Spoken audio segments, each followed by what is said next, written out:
दोस्तों, यायावर के इस मंच पे आप सभी का हार्दिक स्वागत है। मुंबई में एक ऐसी घटना हुई है जिसमें लिविंग रिलेशन में रहने वाले पार्टनर ने टुकड़े टुकड़े करके और अपने लिविंग पार्टनर फीमेल की नृशंस तरीके से, बर्बरतापूर्ण तरीके से हत्या कर दी।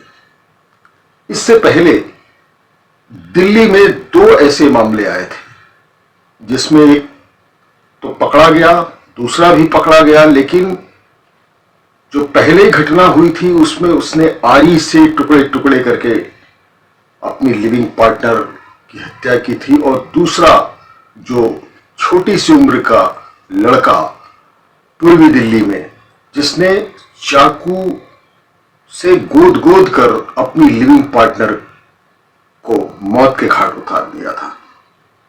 ये घटनाएं एक दर एक हो रही हैं, अपराधी पकड़े भी जा रहे हैं। इस तरह की प्रवृत्ति समाज में अचानक कैसे बढ़ गई है? क्यों ये नृशंसता की घटनाएं सामने आ रही है?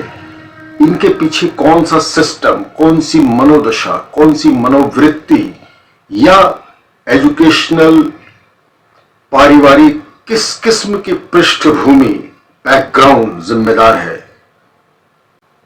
इस मुद्दे पर बातचीत के लिए दिल्ली की सीनियर जर्नलिस्ट अनीता कर्ण जी हमारे साथ हैं। उनका भी स्वागत है। अनीता जी, इस तरह की घटनाओं के पीछे आप क्या कारण देखती हैं? एक बड़ा सवाल यह है कि बच्चों में ऐसी नैतिक अभाव क्यों हो रहा है, ऐसी घटनाएं क्यों घट रही हैं? क्योंकि इसके पीछे नैतिक शिक्षा का अभाव है। अगर नैतिक शिक्षा होती तो इस तरह की घटनाएं कम होती। किसी की हत्या कर देना कोई मामूली बात नहीं है, और वो भी इतनी क्रूरता से। कोई कैसे हत्या कर सकता है जब तक कि उसका ब्रेन वॉश ना किया गया हो? अगर आपको सही शिक्षा बचपन से दी जाती तो आप किसी की एक चींटी भी नहीं मार सकते हैं, तो फिर एक इंसान को आप कैसे मार सकते हैं? इसका मतलब है कि उनकी शिक्षा, उनकी ट्रेनिंग, उनको इस तरह से ढाला जा रहा है कि वो किसी भी घटना को आसानी से अंजाम दे सके। क्या एक पढ़ा लिखा, समझदार और नैतिक शिक्षा और धार्मिक भावनाओं से अगर प्रेरित व्यक्ति होगा, वो कभी भी किसी भी कीमत पर ऐसी घटनाओं का अंजाम नहीं दे सकता, चाहे वो किसी भी उम्र का हो। इसलिए बच्चों में नैतिक शिक्षा का देना बहुत ही जरूरी है।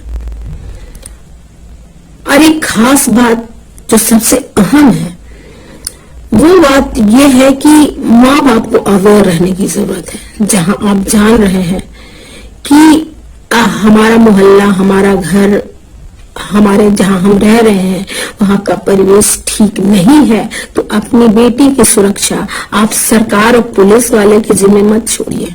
आप अपनी बेटियों की सुरक्षा, अपने बेटों की सुरक्षा खुद कीजिए, अपने परिजनों की सुरक्षा खुद कीजिए।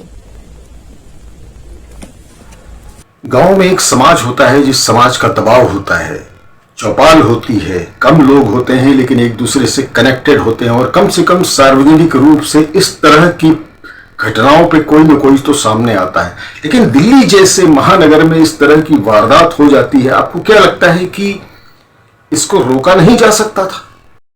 ऐसी घटनाएं क्यों हो रही हैं? इसके पीछे जो सबसे बड़ा कारण यह है शिक्षा का अभाव और गलत नीतियां। बच्चों को आप जिस तरह से परवरिश देना चाहिए वो परवरिश नहीं मिल रही है, चाहे वो लड़का हो या लड़की हो।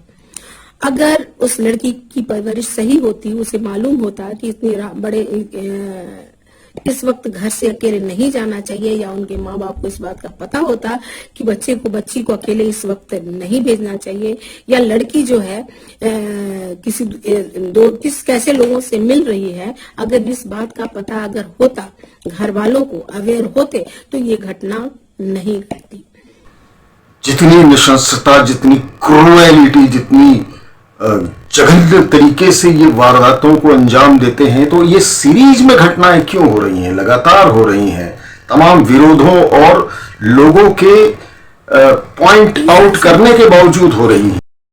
ऐसे लोग, ऐसे वर्ग या ऐसे संप्रदाय के बच्चों को ये ट्रेनिंग दी जा रही है जो इस तरह की हत्या करे, या उनकी मंशा पूरी नहीं हो पा रही है तो वो इस तरह की हत्या को अंजाम दे रहे हैं। उनके अंदर इतनी क्रूरता भरी जा रही है वो जो इस तरह की घटनाएं कर रहे हैं या इस तरह के घटनाओं को अंजाम दे रहे हैं।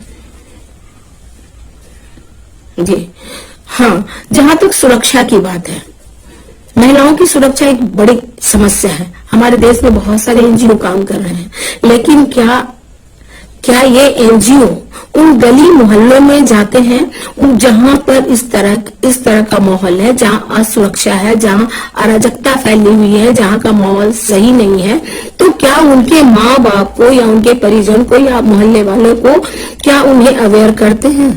ये कहाँ काम कर रहे हैं एनजीओ, किस जगह काम कर रहे हैं कि ऐसी घटनाएं हो जाती हैं और बाद में झंडे लेकर लोग इंसाफ मांगने जाते हैं? इससे पहले क्यों नहीं जाते ऐसे गली मोहल्ले में जहां इस तरह का माहौल है?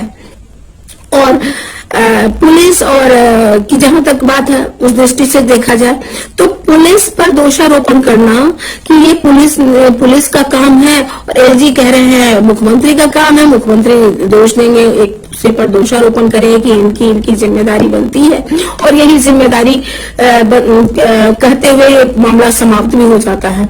तो ऐसी स्थिति में आम आदमी को जो उस मोहल्ले में रहते हैं उनकी सुरक्षा की व्यवस्था उनके हाथ में होनी चाहिए।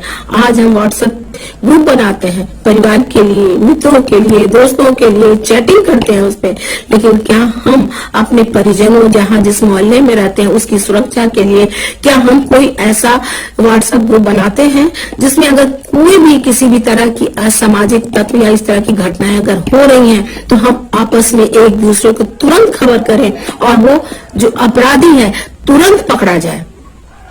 अगर आप ऐसा करते हैं तो हमारे इस जो मॉडर्न जमाने में जो हमारे स्मार्टफोन है उसका सही इस्तेमाल हो सकता है। ऐसा नहीं किसी भी चीज के विकल्प नहीं है, विकल्प है और ऐसी घटनाओं को रोका जा सकता है। खास तौर पे देखा जाए तो सभी तरह के लोग इस तरह की घटनाओं में शामिल पाए जा रहे हैं। मुंबई का मसला ले लीजिए, मुंबई के तो जो दोनों पेयर्स थे उसमें एक व्यक्ति तो बहुत ज्यादा लंबी 50-54 साल की उम्र है उसकी, तो वो इतनी जघन्य वारदात में कैसे शामिल हो गया? सवाल है कि इसमें एक कारण तो हो ही नहीं सकता और होगा भी नहीं, लेकिन इस तरह की प्रवृत्ति को कैसे आखिर एक सभ्य समाज रोक सकता है? ये जो चिंता की तो बात है ही।